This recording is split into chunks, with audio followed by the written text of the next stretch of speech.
Then after that, 32nd question key, on December 17, 1917, a delegation of 21 representatives met with Montague to request for forming a separate state for Andhra from the Madras presidency. Who led this delegation? Okay, so Montagu Chelmsford ఈ reforms ఏవైతే ఉన్నాయో, ఈ మోంటాగ్ అనేటువంటి ఒక British అధికారి ఎవరైతే ఉన్నారో, so ఆయన కలిసి సపరేట్ ఆంధ్ర ప్రాంతం, ఓకేనా, సో లైక్ ఆంధ్ర రాష్ట్రం అనేటువంటిది మద్రాసు నుంచి ఏర్పాటు చేయాలి, అక్కడ నుంచి విడగొట్టి ఏర్పాటు చేయాలని డెలిగేషన్ ఇచ్చారు. ఆ డెలిగేషన్ ఇచ్చిన దానికి లెట్ చేసినటువంటి వ్యక్తి ఎవరైనా అడుగుతా ఉన్నారు. సో 3 ఇస్ ద ఆన్సర్ అండి. సో కొండ వెంకటప్పయ్య గారు దాన్ని డెలిగేషన్ ని ముందుకు తీసుకోవడం జరిగింది. Clear. Next, so when did Potti Sriramulu lose his life while doing fast and to death for the forming of separate state of Andhra Pradesh. So మనకి పొట్టి శ్రీరాములు గారు ఎవరైతే ఉన్నారో, సో ఆయన ఆంధ్ర అంటే మద్రాసు నుంచి ఆంధ్రప్రదేశ్ అనేటువంటి సపరేట్ గా ఏర్పాటు అవ్వాలి, అంటే మద్రాసు నుంచి ఆంధ్ర ప్రాంతం సపరేట్ గా ఏర్పాటు అవడానికి ఆయన నిరాహార దీక్ష చేశారు. దాదాపు 58 రోజులు వాళ్ళు నిరాహార దీక్ష చేశారు. సో 58 రోజులు నిరాహార దీక్ష చేసిన తర్వాత మరణించారు. క్లియర్. సో మరణించారు, అది ఎప్పుడు అని అడుగుతా ఉన్నారు. లైక్ December 15, 1952 అండి. సో December 1952 వారు మరణించారు. మరణించిన తర్వాత కేంద్ర ప్రభుత్వము స్టేట్ రీఆర్గనైజేషన్ కమిషన్ SRCని ఏర్పాటు చేసింది.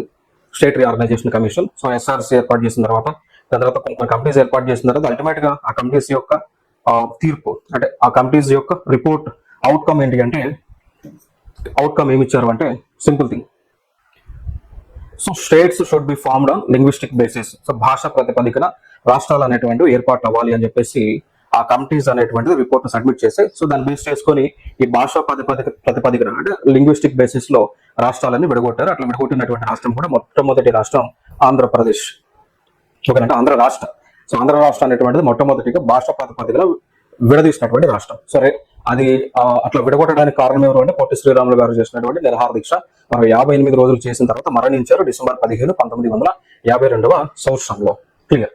సో దాని తర్వాత ఇంకా నెక్స్ట్ క్వశ్చన్ మనం చూసుకుంటే, like which of the following statements related to Visalandhra Mahasabha is incorrect. Clear. So Visalandhra Mahasabha అనేటువంటిది ఏదైతే జరిగిందో దానికి సంబంధించి కరెక్ట్ కానటువంటి స్టేట్మెంట్స్ ని అడుగుతా ఉన్నారు.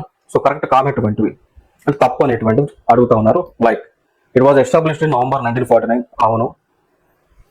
అయ్యదేవర కాళేశ్వరరావు గారు, సో వీనే మనం చెప్పొచ్చు స్పీకర్, ఫస్ట్ స్పీకర్ ఆఫ్ ఆంధ్రకి చెప్పొచ్చు. సో ఈ రెండు కూడా ట్రూ. 4, 1950 వరంగల్ జరిగింది అంటా ఉన్నారు. క్లియర్. సో కాబట్టి 3, it was established at Hyderabad. So 3 is incorrect one. So 34కి మనం చెప్పవచ్చు 3 ఈజ్ ఆన్సర్ అని. క్లియర్. సో నెక్స్ట్,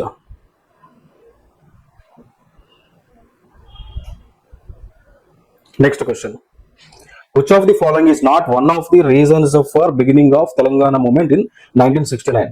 సో 1969లో తెలంగాణ మూమెంట్ అంటే తెలంగాణ అనేటువంటి సపరేట్ రాష్ట్రంగా ఏర్పడాలి అని కారణం కానటువంటిది ఏది? Not one of the reason అన్నాడు అంటేనా. సో కారణం కానటువంటిది. సో తెలంగాణ మూమెంట్ అనేటువంటిది ప్రారంభం అయిందా, అవడానికి కారణం కానిది ఏది అని అడుగుతా ఉన్నారు. So one of the reason is that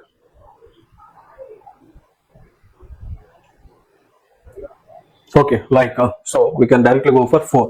so 4 is the right. So AP high court యొక్క verdict that the Mulki rules are not applicable after the formation of Andhra Pradesh. So 4వ ఆప్షన్ మనకి ఈ క్వశ్చన్ కి ఆన్సర్ అవుతుంది. ఓకేనా. సో నెక్స్ట్ మనం చూసుకుంటే, who said the directive principles of state policy was new Magna Carta. So DPSPs ఏదైతే ఒక ఐర్లాండ్ కి సంబంధించినటువంటి కాన్స్టిట్యూషన్ నుంచి మనం తీసుకొని భారత రాజ్యాంగంలో పెట్టుకున్నాము. DPSPs, directive principles of state policy, these are the guide lines for state government and central governments. So వీటిని మాగ్నా కార్టా అని పిలిచింది ఎవరు అని అడుగుతా ఉన్నారు. సో ఆయన ఎంవై పేలి అనేటువంటి వ్యక్తి ఈ DPSPs ని న్యూ మాగ్నా కార్టా అని పిలిచారు. సో జనరల్ గా మాగ్నా కార్టా అనేటువంటిది ఏంటి అంటే యునైటెడ్ కింగ్డమ్ కి చెందినటువంటి కాన్స్టిట్యూషన్. సో యూకేకి లేదా బ్రిటిష్ వాళ్ళకి చెందిన రాజ్యాంగాన్ని మాగ్నా కార్టా అంటారు. సో సెట్ ఆఫ్ రూల్స్ అనమాట. అవన్నీ మన ఇండియన్ కాన్స్టిట్యూషన్ లాగా టోటల్ పక్కగా ఒక ప్రాపర్ ఫార్మాట్ లో ఉండదు. సో ఇప్పుడు కావాలంటే యాడ్ చేస్తారు, ఇప్పుడు కావాలంటే డిలీట్ చేస్తారు ఈ మాగ్నా కార్టాలో. క్లియర్. సో ఇంచుమించు దాంతో కంపేర్ చేసాడు. ఈ మాగ్నా కార్టా ఏదైతే ఉందో దీన్ని DPSPs తో కంపేర్ చేశారు. సో ఆయన చేసింది ఎంవై పైలి. సో వారు కంపేర్ చేయడం జరిగింది. క్లియర్. సో నెక్స్ట్, ఇవన్నీ కూడా మనకి ఎలిమినేట్ చేయొచ్చు. జనరల్ గా ఎంకే గాంధీ ఎప్పుడు కూడా ఆ మాట మాట్లాడలేదు, బిఆర్ అంబేద్కర్ చెప్పలేదు, డిడి బస్సు కూడా చెప్పలేదు. ఓకే. సో ఎంవై పీలి. ఇంకొక ఎలిమినేషన్ లోకి వెళ్ళినా జనరల్ గా ఈ 3 పేర్లు మనకి క్వైట్ కామన్ గా ఉన్నాయి. అంటే ఇండియన్ పాలిటీ చదివేటప్పుడు ఎక్కువగా కనిపిస్తున్నటువంటి పేర్లు గాంధీ అయినా, అంబేద్కర్ అయినా, డిడి బస్సు అయినా, వీళ్ళు కనిపించరు. అప్పుడు డిడి బస్సు ఒక బుక్ యొక్క ఆధార్ అయినా. కావాలంటే మీకు I can show that DD bus book నా చేతిలోనే కనిపిస్తుంది. దుర్గాదాస్ బస్సు అని, DD bus, Indian polity, clear. ఆ పేరు ఇచ్చారు అక్కడ, డిడి బస్సు. చూడొచ్చు మీరు, నా చేతిలోనే ఉంది డిడి బస్. ఈ బుక్ యొక్క ఆధార్ ఎవరంటే introduction to the constitution of India. So ఇది జనరల్ గా యూపీఎస్సీ మెయిన్స్ రాస్తున్నారో, ఆ యూపీఎస్సీ మెయిన్స్ లేదా గ్రూప్ 1 మెయిన్స్ రాసే వాళ్ళకి మంచి ఉపయోగకరమైనటువంటి పుస్తకం. ఇది ఖచ్చితంగా చదవాల్సినటువంటి పుస్తకం. ఆ లక్ష్మీకాంత్, ఇండియన్ పాలిటీ లక్ష్మీకాంత్ తో కలిపి, clear. So that's the thing. Next after that, in which year was the child labour prohibition and regulation act made. So బాల కార్మికుల యొక్క అంటే బాల కార్మికులు పని చేయకూడదు అని ఒక చట్టం తీసుకొచ్చారు. అది ఎప్పుడైనా అడుగుతా ఉన్నారు. సో 1986 లో తీసుకొచ్చారు. ఓకేనా. So child labour prohibition and regulation act అండి. సో లైక్ ఈ 14 years కంటే తక్కువ ఎవరైతే ఉంటారో వాళ్ళు కొన్ని హజార్డియస్ వర్క్స్ చేయకూడదు 14 లోపు ఉంటే. సో దానికి సంబంధించింది బాల కార్మికుల యొక్క నిరోధక చట్టం అంటాం. సో 1986 లో తీసుకొచ్చారు దీన్ని. సో 14 years లోపు ఉండేవాళ్ళు చేయొద్దు హజార్డియస్ వర్క్స్ లో. నెక్స్ట్ దాని తర్వాత మనం చూసుకుంటే 38th question, which article deals with universal franchise. Universal franchise అంటే 18 సంవత్సరాలు దాటినటువంటి వారికి, అది మేల్ అవ్వచ్చు, ఫిమేల్ అవ్వచ్చు, ట్రాన్స్జెండర్ అవ్వచ్చు, వాళ్ళు ఇండియాలో ఎక్కడైనా ఉండొచ్చు. సో వాళ్ళకి ఓటు హక్కుని కల్పించేటువంటి ఆర్టికల్. అర్థమైందా. సో యూనివర్సల్ ఫ్రాంచైజ్ అంటే 18 సంవత్సరాలు దాటినటువంటి మహిళలకైనా, పురుషులకైనా, ట్రాన్స్జెండర్స్ కైనా, లెస్బియన్స్ కైనా, గేస్ కైనా, ఎవరైనా కానీ ఓటు హక్కుని ఇవ్వటము. క్లియర్. సో ఓటు హక్కు ఇచ్చేటువంటి టైంలో ఎటువంటి డిస్క్రిమినేషన్, విభేదాలు చూపించవచ్చు. Like on the basis of place, race, religion, sex and caste. So place, religion, region, sex and caste పైన ఈ యూజ్ చేసి డిఫరెన్స్ అనేటువంటి చూపించకూడదు. ఇది యూనివర్సల్ ఫ్రాంచైజ్ అని అంట. సో ఇది ఏ అధికరణ ప్రకారం? 326 ప్రకారం. క్లియర్. సో ఆర్టికల్ 326 ప్రకారం రైట్ టు ఓట్ అనేటువంటి తీసుకొచ్చి రైట్ టు ఓట్ అని అంటాం. సో 18 సంవత్సరాలు నిండినటువంటి ప్రతి ఒక్కరికి కూడా ఎటువంటి భేదం లేకుండా ఓటు హక్కుని కల్పిస్తా ఉన్నారు. క్లియర్. సో అదే ఇది. సో కాబట్టి we can see that article 3 అండి. సో జనరల్ గా 324 ఏమో ఎలక్షన్ కమిషన్ ఆఫ్ ఇండియా ఏర్పాటు అవడానికి. So election commission of India దాన్ని ఏర్పాటు చేసుకుని free and fair compulsory elections ని నిర్వహించడానికి చెప్పేటువంటి అధికరణ 324. క్లియర్. సో కాబట్టి యూనివర్సల్ ఫ్రాంచైజ్ కి సంబంధించి we can go for article 326 like third option. Next question, so he is not a member of parliament of India but he is an integral part of Indian parliament. Simple గా question, మనకి ఈ question answer చేయాలంటే అది expertise అవసరం లేదు. General గా parliament లో members ఎవరు ఉంటారో తెలిస్తే చాలు. అంటే who are the members of parliament, అంటే ఎవరిని గ్రూప్ ఆఫ్ పార్లమెంట్ గా పిలుస్తారు అని. Like one is president, Lok Sabha plus Rajya Sabha. So president, Lok Sabha, Rajya Sabha అని అంట. క్లియర్.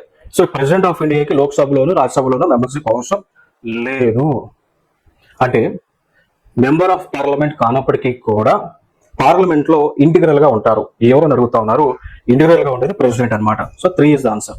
ఇక్కడ మీకు తెలిసి ఉంటుంది హూ ఇస్ ద పార్లమెంట్ అన్నప్పుడు మనం ఏం చెప్తాం? ప్రెసిడెంట్, లోక్సభ, రాజ్యసభ. ప్రెసిడెంట్ లోక్సభలోను రాజ్యసభలోను మెంబర్ కాదు, is not a member but part of parliament. So 3 is the answer. Clear. But prime minister అవ్వాలంటే ఖచ్చితంగా ఎంపీ అవ్వాలి. లోక్సభ స్పీకర్ అవ్వాలంటే ఎంపీ అఫ్ కోర్స్, అంటే వన్ ఆఫ్ ది వాళ్ళని సెలెక్ట్ చేస్తారు కదా, ఎన్నుకుంటారు కదా ఎంపీగా. డిప్యూటీ స్పీకర్ అయినా ఎంపీ అవ్వాలి. బట్ ప్రెసిడెంట్ కి ఎంపీకి సంబంధమే లేదు. ఫర్ కేసు వాళ్ళు ఎంపీకి అప్పటి వరకు ఉన్న దానికి ఎంపీకి రాజీనామా చేసి ప్రెసిడెంట్ ఆఫ్ ఎలక్షన్ లో పార్టిసిపేట్ చేయాలి. దాని తర్వాత ప్రెసిడెంట్ ఆఫ్ ఎలక్షన్ కి ప్రెసిడెంట్ ఆఫ్ ఇండియా యొక్క ఎలక్షన్స్ సపరేట్ గా జరుగుతాయి. దాని సపరేట్ ఎలక్ట్రల్ కాలేజ్ అనేది ఉంటుంది. లైక్ మనం చూసుకుంటే elected members, elected members of president of India యొక్క ఎలక్ట్రల్ కాలేజ్ అంటాం. Elected members of Lok Sabha plus Rajya Sabha plus state assemblies అండి. అర్థమైందా? Elected members of Lok Sabha, Rajya Sabha and state యొక్క అసెంబ్లీలో ఉన్న ఎలక్టెడ్ మెంబర్స్ ఇక్కడ ఎలక్టెడ్ ఉంటారు, నామినేటెడ్ ఉంటారు. సో నామినేటెడ్ వాళ్ళు ఈ ప్రెసిడెంట్ ఆఫ్ ఇండియా ఎలక్షన్ లో పార్టిసిపేట్ చేయరు, ఓన్లీ ఎలక్టెడ్ మాత్రమే పార్టిసిపేట్ చేస్తారు. సో కాబట్టి ఒక ఇంపార్టెంట్ కాన్సెప్ట్ ఇక్కడ. Next 40, who has the power to create new all India services in India. So simple question, direct question, Rajya Sabha అండి. Okay. So all India services అనేటువంటి create చేయాలి అంటే హక్కు ఎవరికి ఉంటుందంటే రాజ్యసభలోకి ఉంటుంది. ఎందుకంటే రాజ్యసభకు మాత్రమే ఉంటుంది. Rajya Sabha is union of states అండి. రాజ్యసభని యూనియన్ ఆఫ్ స్టేట్స్ గా మనం చెప్తూ ఉంటాం. రాష్ట్రాల యొక్క ప్రతినిధిగా రాజ్యసభని పిలుస్తూ ఉంటాం. ఆల్ ఇండియా సర్వీసెస్ అనేటువంటివి ఏముంటాయి? ఎక్కడ పనిచేస్తారు? రాష్ట్రాలనే కదా పనిచేసేది. సో రాష్ట్రాలను రిప్రజెంట్ చేసేది ఎవరు? ఆల్ ఇండియా సర్వీసే కదా.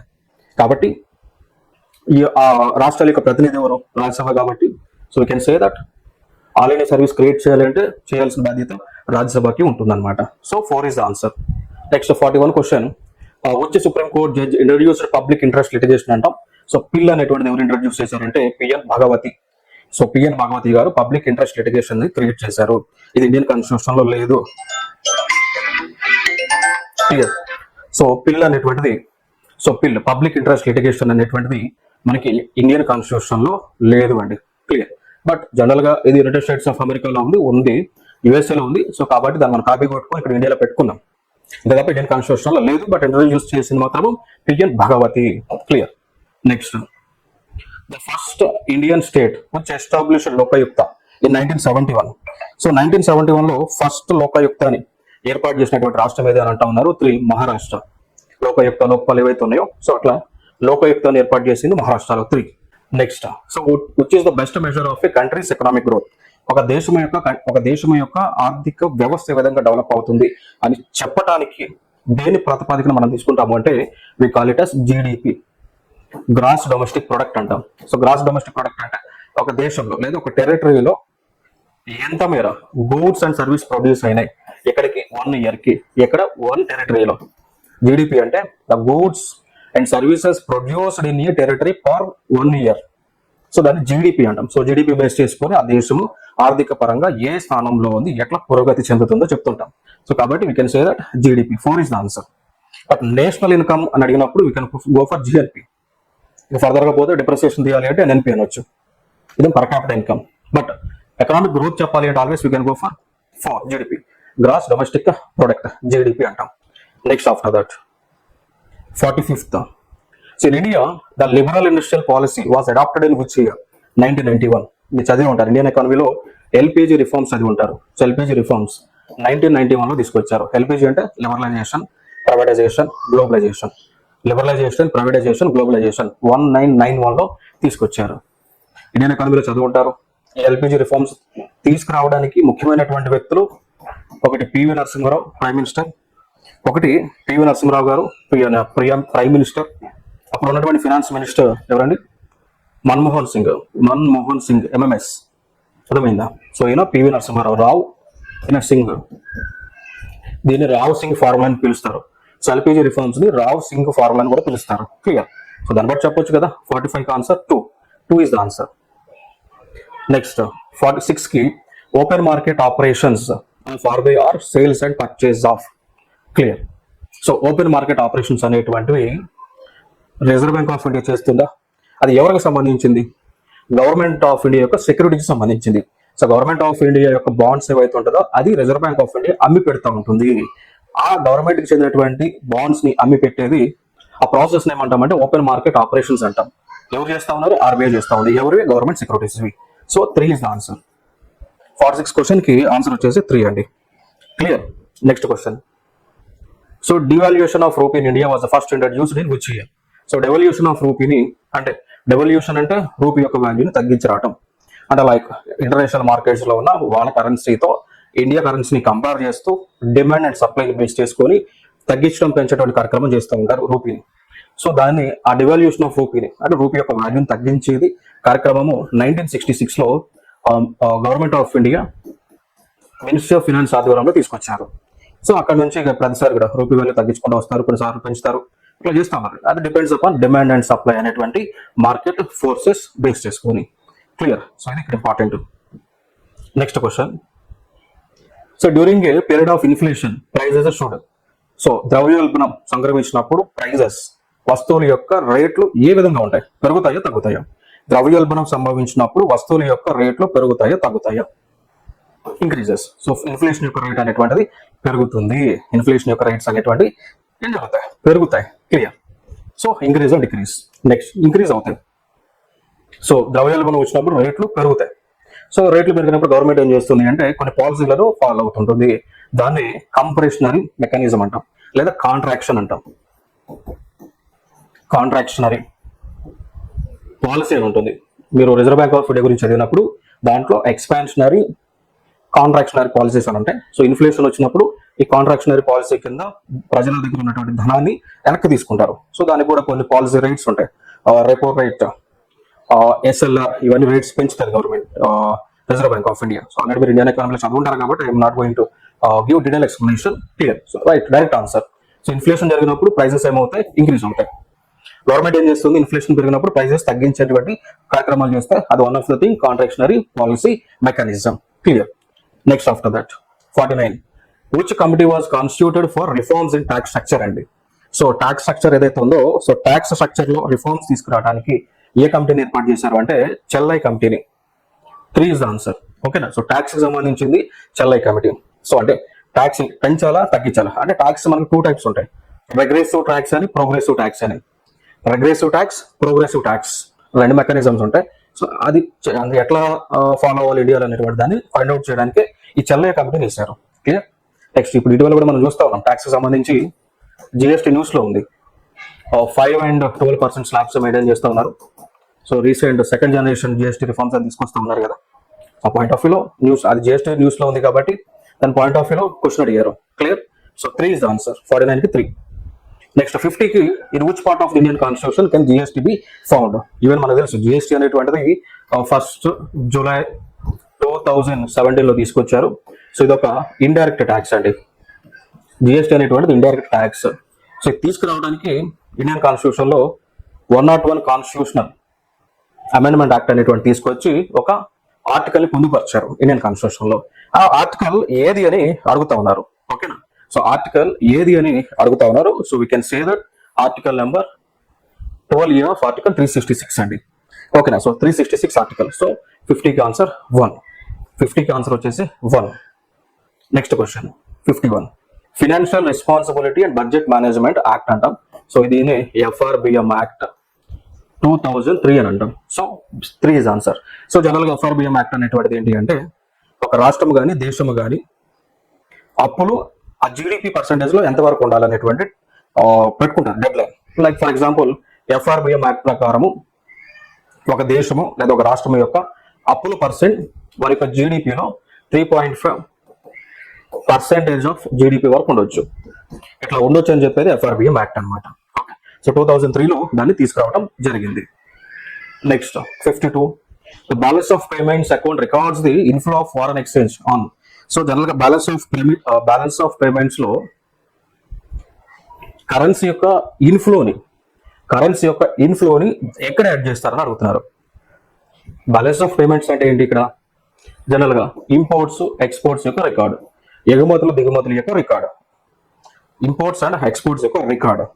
సో దీనిలో ఇన్ఫ్లో ఆఫ్ ఫారెన్ ఎక్స్చేంజ్ అంటే ఫారెన్ ఎక్స్చేంజ్, విదేశాలకు చెందినటువంటి డబ్బులు ఏవైతే మన ఇండియాకి వస్తా ఉన్నాయో దాన్ని దేంట్లో రికార్డ్ చేస్తారు? క్రెడిట్ లో రికార్డ్ చేస్తారు.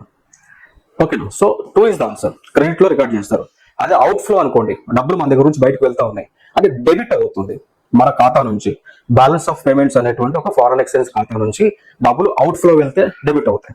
ఇక్కడ ఏమన్నాడు? ఇన్ఫ్లో అవుతుంది కాబట్టి క్రెడిట్ అవుతాయి. So 2 is the answer. Clear? So 2 is the answer for this question. Next, the portfolio investment by foreign institutional investor అని అంటాం. సో పోర్ట్ఫోలియో ఇన్వెస్ట్మెంట్ అడుగుతా ఉన్నారు. పోర్ట్ఫోలియో ఇన్వెస్ట్మెంట్ అన్నప్పుడు ఇది FII కింద వస్తుంది, ఫారెన్ ఇన్స్టిట్యూషనల్ ఇన్వెస్ట్మెంట్ అంటాం. సో 1 అనమాట. డెవలప్మెంట్ పాయింట్ ఆఫ్ వ్యూ తీస్తే అది FDI, ఫారెన్ డైరెక్ట్, లైక్ నేరుగా విదేశీ ప్రత్యక్ష పెట్టుబడులు అంటాం. అది అడగట్లేదు ఇక్కడ. వీడు అడిగింది పోర్ట్ఫోలియో ఇన్వెస్ట్మెంట్ అన్నాడు. ఎవరి ద్వారా? బై ఫారెన్ ఇన్స్టిట్యూషనల్ ఇన్వెస్టర్ అంటాం. సో దాన్ని we call it as FII అంటాం. Clear? So 1 is the answer. చాలా మంది FDI పెట్టుంటారు, FDI కాదు. FDI అంటే foreign direct investment, it is not related to portfolio investment. Okay, so 53 answer 1. ఇంక ఇవన్నీ కూడా నేను ఎక్స్ప్లెనేషన్ ఇవ్వగలను, లైక్ ఇవి SDR కానీ ఫెమా కానీ, బట్ వీడియో లెంత్ అవుతుంది, ఎక్కువ అవుతుంది కాబట్టి నేను చెప్పట్లేదు. టైం కూడా మీకు కిల్ అవుతుంది కాబట్టి. ఓకేనా? సో SDR అంటే స్పెషల్ డ్రాయింగ్ రైట్స్, ఇది IMF యొక్క కరెన్సీ అంటాం. ఫెమా అంటే ఫారెన్ ఎక్స్చేంజ్ మేనేజ్మెంట్ యాక్ట్ అనమాట.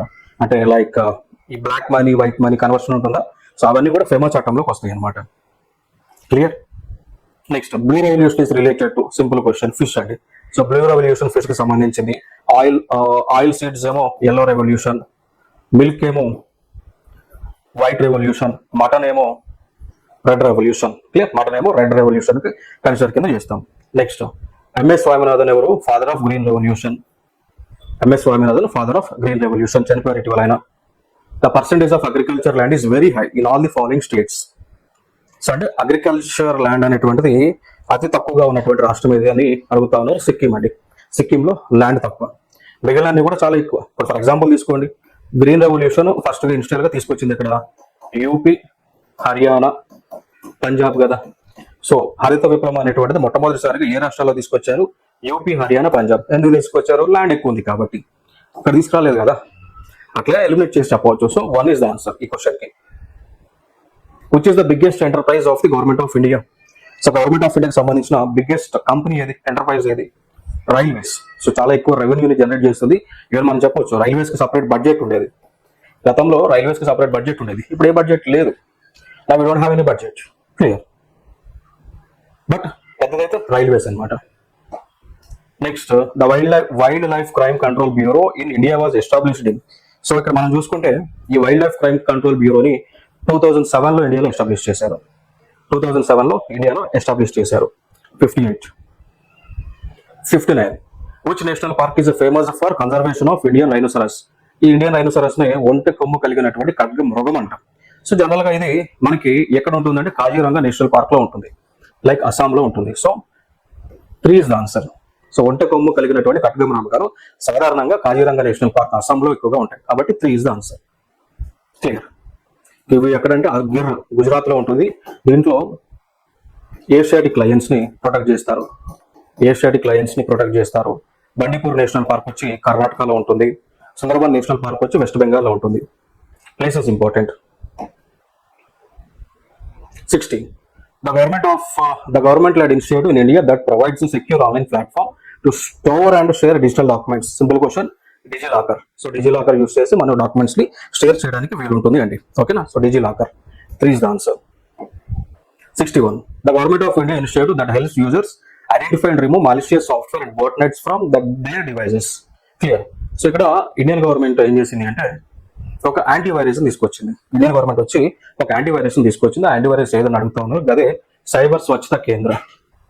ఓకేనా? సో సైబర్ స్వచ్ఛత కేంద్ర అనేటువంటి ఇది ఒక antivirus software government of India తీసుకొచ్చింది. ఆ గవర్నమెంట్ ఆఫ్ ఇండియాలో ఒక ఎమర్జెన్సీ టీమ్ ఉంటుంది, అదే Indian computer emergency response team. వీళ్ళు తీసుకొచ్చారనమాట. సో కాబట్టి ఈ క్వశ్చన్ కి answer 1 is the answer. Next, what was the Pradhan Mantri Jan ఆరోగ్య Yojana aim to achieve in India? So Pradhan Mantri Jan ఆరోగ్య యోజన ఏదైతే ఉందో అది భారతదేశంలో జనరల్ అసలు ఎందుకు తీసుకొచ్చారు అనేది, జన ఆరోగ్య యోజన అనేటువంటిది ఎందుకు తీసుకొచ్చారు అని అడుగుతా ఉన్నారు. మెయిన్ ఇంటెన్షన్ ఏంటని అడుగుతా ఉన్నారు. We can say that it is ఒక ఇన్సూరెన్స్ స్కీమ్ అనమాట. క్లియర్. సో ఇది ఒక హెల్త్ ఇన్సూరెన్స్ స్కీమ్. జన ఆరోగ్య యోజన ఏంటి అంటే హెల్త్ ఇన్సూరెన్స్ స్కీమ్. దీని ద్వారా ఎకనామికల్ వల్నరబుల్ పాపులేషన్ కి ఫ్రీ ట్రీట్మెంట్ ఇస్తారు. అది కూడా 5 lakhs rupees పర్ ఫ్యామిలీ. కుటుంబానికి 5 లక్షల రూపాయలు ఇన్సూరెన్స్ ఇస్తుంది గవర్నమెంట్ పర్ ఇయర్. ఒక సంవత్సర కాలానికి 5 లక్షల రూపాయలు వరకు ఫ్రీ ట్రీట్మెంట్ అని మనం గవర్నమెంట్ హాస్పిటల్స్ కానీ లేదా సెకండరీ కానీ టెరిషరీ హాస్పిటల్స్ లో 5 లక్షల వరకు ఫ్రీగా ట్రీట్మెంట్ తీసుకోవచ్చు. అది ఎవరికి ఎలిజిబిలిటీ ఇచ్చారంటే ఎవరైతే సోషియో ఎకనామిక్ కాస్ట్ సెన్సస్ 2011లో బీపీఎల్ ఫ్యామిలీస్ గా రికార్డ్ అయ్యి ఉన్నారో వాళ్ళకి ఈ ఫెసిలిటీని గవర్నమెంట్ ఆఫ్ ఇండియా ఇస్తుంది. Next 63. Which Indian city is known as space city? So space సిటీగా మనం ఏ సిటీని పిలుస్తా ఉన్నామని అడుగుతా ఉన్నారు. So direct answer Bengaluru. So బెంగళూరుని స్పేస్ సిటీగా పిలుస్తూ ఉంటారు. కారణం ఏంటంటే బెంగళూరులో శాటిలైట్స్ లాంచ్ చేసిన తర్వాత కంట్రోల్ చేసేటువంటి ఈ రిమోట్ సెన్సింగ్ శాటిలైట్ సెంటర్స్ బెంగళూరులోనే ఉన్నాయి కాబట్టి బెంగళూరుని స్పేస్ సిటీగా పిలుస్తుంటాం. అఫ్ కోర్స్ శ్రీహరికోట అని పిలవం, ఎందుకంటే శ్రీహరికోటలో లాంచింగ్ స్టేషన్ ఉంది తప్ప ఈ శాటిలైట్స్ ని రాకెట్స్ ని కంట్రోల్ చేసే స్టేషన్ లేదు. శ్రీహరికోటలో ఓన్లీ రాకెట్స్ లాంచ్ చేస్తారు, దీన్ని కంట్రోల్ చేసేది మాత్రం బెంగళూరు నుంచి చేస్తూ ఉంటారు. క్లియర్. బెంగళూరు నుంచి చేస్తూ ఉంటారు కాబట్టి స్పేస్ సిటీగా బెంగళూరుని మనం పిలుస్తా ఉన్నాం. So 63 answer 4. Next 64. Which of the following is one of the largest public health programs of free vaccines targeting children and pregnant women? Okay.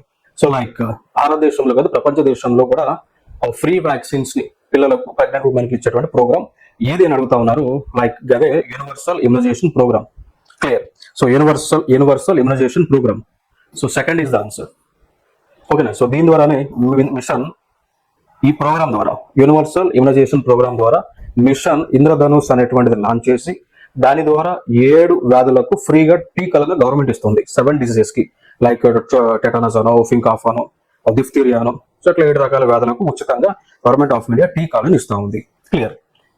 So అది ఏ ప్రోగ్రామ్ ద్వారా? యూఐపి ప్రోగ్రామ్ ద్వారా ఇస్తా ఉన్నారు. నెక్స్ట్, సో ఇది మ్యాథమెటిక్స్ సంబంధించింది. నేను mathematics కూడా చెప్తాను, బట్ అంటే లైక్ అది సపరేట్ వీడియోలో నేను చేస్తాను. ఓకేనా? సో మ్యాథమెటిక్స్ కూడా, అథమెటిక్ అండ్ రీజనింగ్ కూడా, ఈవెన్ ఇంగ్లీష్ కూడా నేను సాల్వ్ చేసి సపరేట్ వీడియోస్లో చేస్తాను. But we will discuss here GS. Clear.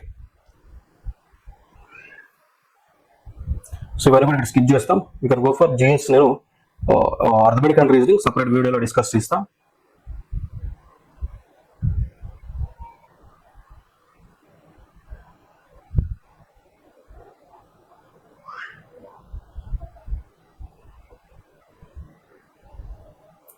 Okay, so ఇక్కడ చూడండి, like which of the following is the correct sequence of ecological organisation from smallest to largest అని simple question ఇక్కడ అడుగుతా ఉన్నారండి.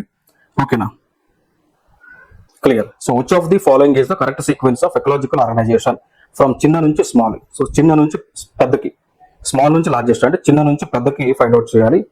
సో లైక్ ఎన్విరాన్మెంట్ ఎకాలజీకి సంబంధించిన question ఇది. అంటే చిన్నది అని అడుగుతా ఉన్నారు కాబట్టి, చిన్న నుంచి పెద్ద కాబట్టి ఇది అసలు ఉన్న దాంట్లో పెద్దది కాబట్టి తప్పు, తప్పు.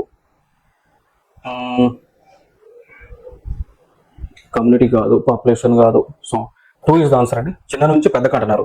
సో ముందుగా ఒకళ్ళు ఆర్గనిజం, నన్నే తీసుకోండి, I'm organism. So organism, group of organisms, population. Group కొంత పాపులేషన్ ఏమవుతుంది? కమ్యూనిటీ అవుతుంది. ఆ కమ్యూనిటీ ఏమవుతుంది? ఎక్కువ కమ్యూనిటీస్ ఒక ఎకో సిస్టమ్ క్రియేట్ చేస్తే మల్టిపుల్ ఎకో సిస్టమ్స్ అని కలిసి ఒక బయోమ్ లో ఉంటాయి అన్నమాట. అర్థమైందా? Organism, population, community, eco system లో బయోమ్ ఉంటుంది అనమాట. అంటే ecosystem is part of biome. Like eco system లో terrestrial ecosystem, aquatic ecosystem ఉంటుందా? Terrestrial ecosystem, aquatic system are part of biomes. ఈ బయోమ్ అనమాట. So కాబట్టి we can go for 2 is the answer. Next, which of the following is not a component of an eco system. Eco system లో component కానిది ఏంటి అని అడుగుతా ఉన్నారు. Like producers component, consumers కూడా కాంపోనెంట్, డీకంపోజర్స్ కూడా కాంపోనెంట్. కానిది అది 4. ఎవల్యూషన్ కాదనమాట. So 4 is the answer. 77 కి 4 answer. Next 78 question, which of the following organism is a primary producer. Primary producers అంటే లైక్ ఇనిషియల్ క్రాప్స్, ప్లాంట్స్ అనమాట. క్రాప్స్ అండ్ ప్లాంట్స్ కాబట్టి plants, crops అవి primary producers. Crops, plants, algae. So అవి కాబట్టి you can say that 3 is the answer. Algae is the answer. Next 79, what type of ecological pyramid can never be inverted. Okay, so like ఒక ecological pyramids ఇట్లా ఉంటాయి మనకి. ఇట్లా type of pyramids ఉంటాయి. అంటే like population pyramids, meal population pyramids, biomass pyramids, energy pyramids అని ఉంటాయి. Okay, so దీనిలో కెన్ నెవర్ బి ఇన్వర్టెడ్ అని ఉంటా ఉన్నారు. లైక్ ఎనర్జీ అండి, పిరమిడ్ ఆఫ్ ఎనర్జీ అనమాట. So it is not never be inverted. So 79 question కి answer we can go for second option. Next 80 question కి, who introduce the concept of biodiversity hotspots. So biodiversity యొక్క hot spots ని ఎవరు introduce చేశారు అని అడుగుతా ఉన్నారు. So Norman Myers. 80 question కి 1. సో నార్మన్ మైయర్స్ వారు ఈ బయోడైవర్సిటీ హాట్ స్పాట్ కాన్సెప్ట్ ని ఇంట్రడ్యూస్ చేశారు. సో జనరల్ గా ఈ బయోడైవర్సిటీ హాట్ స్పాట్స్ ఇండియాలో 4 ఉంటాయి. బయోడైవర్సిటీ హాట్ స్పాట్స్ ఇండియాలో జనరల్ గా 4 ఉంటాయండి. జనరల్ గా ఇండియాలో అయితే 4. లైక్ ఇప్పుడు ఇది ఇండియా అనుకుంటే ఇది అండమాన్ నికోబార్. సో అండమాన్ నికోబార్ ఒకటి, వెస్టర్న్ ఘాట్స్ ఒకటి, హిమాలయస్ ఒకటి, north eastern part 4. So total గా 4 ఉంటాయి అనమాట. ఇండియాలో biodiversity hot spots 4. World wide గా మనం చూసుకుంటే వరల్డ్ వైడ్ గా ఈ బయోడైవర్సిటీ హాట్ స్పాట్స్ వచ్చేసి టోటల్ గా 36 ఉంటాయి. 36 లో ఇండియాలో 4 ఉన్నాయి. క్లియర్. సో ఇక్కడ ఏం అడిగారు? ప్రపంచం వ్యాప్తంగా చూసుకుంటే బయోడైవర్సిటీ హాట్ స్పాట్స్ ఏంటని అడిగారు. We can go for 36 is the answer. 36 answer అండి. సో ఈ క్వశ్చన్ కి answer 36. Clear. 36 the answer. Only India అని అంటే 4, బట్ గ్లోబల్ గా అడిగారు కాబట్టి 36. 36 లో 4 ఇండియాలోనే ఉంటాయి. Like India world point of వ్యూలో చెప్పాలి అంటే వెస్టర్న్ ఘాట్స్, శ్రీలంక ఒకటి. నెక్స్ట్ కింద అండమాన్ నికోబార్ కింద ఉన్నవి కలిపితే దాన్ని సుందా ల్యాండ్ అని అంటాం. నార్త్ ఈస్టర్న్ పార్ట్ కలిపితేనేమో ఇండో బర్మా రీజియన్ అంటాం. ఇండో బర్మా రీజియన్ లేదా ఇండో మయన్మార్ రీజియన్. దాని తర్వాత హిమాలయస్ బెల్ట్ అంటాం. సో అట్లా 4 వరల్డ్ వైడ్ గా మాట్లాడాల్సి వస్తే ఇండియాలో ఉన్నాయి. ఓవరాల్ గా వరల్డ్ లో మనం చూసుకుంటే 36. So 3 is the answer. 82 కి. So what is the greatest cause of biodiversity loss అండి? సో బయోడైవర్సిటీ అనేటువంటిది సో బయోడైవర్సిటీ అనేటువంటిది మనము లాస్ అవ్వడానికి కారణం ఏంటి? బయోడైవర్సిటీ అనేటువంటిది లాస్ అవ్వడానికి గల కారణం ఏంటి? Maximum reason climate change, habitat destruction, invasive species, over hunting. Main reason is that habitat destruction. So biodiversity like ఎప్పుడైతే మన ఏదైతే జీవ వైవిధ్యం అయినటువంటి ప్రాంతాలు ఉన్నాయో అవి డిస్ట్రక్షన్ అవ్వడానికి కారణం ఏంటంటే మనమే దాన్ని డిస్ట్రక్షన్ చేస్తా ఉన్నాం, నేరుగా డిస్ట్రక్షన్ చేస్తా ఉన్నాం. సో అడవులన్నీ కూడా నరికేసి అక్కడ ఇండస్ట్రీలను, ఇళ్లను లేదా అపార్ట్మెంట్లను నిర్మిస్తా ఉన్నాం. సో డైరెక్ట్ కాజ్ అనమాట ఇది. So 2 is the reason. ఫోర్స్ మిగిలిన కూడా రీజనే, బట్ అంత గ్రేటెస్ట్ ఇంపాక్ట్ దీంతో కంపేర్ చేస్తే లేదు. So 2 is the answer. So 82 question కి answer 2 is the answer. Next 83 కి the Ramsar convention is related to conservation of wetlands. అర్థమైందా? సో 2వ ప్లేస్ చిత్తడి నేలలు అంటాం. సో చిత్తడి నేలల సంరక్షణకు సంబంధించినటువంటి కన్వెన్షన్ ఏది అంటే రామ్సార్ కన్వెన్షన్. నాకు లైక్ 1971లో తీసుకొచ్చారు దీన్ని.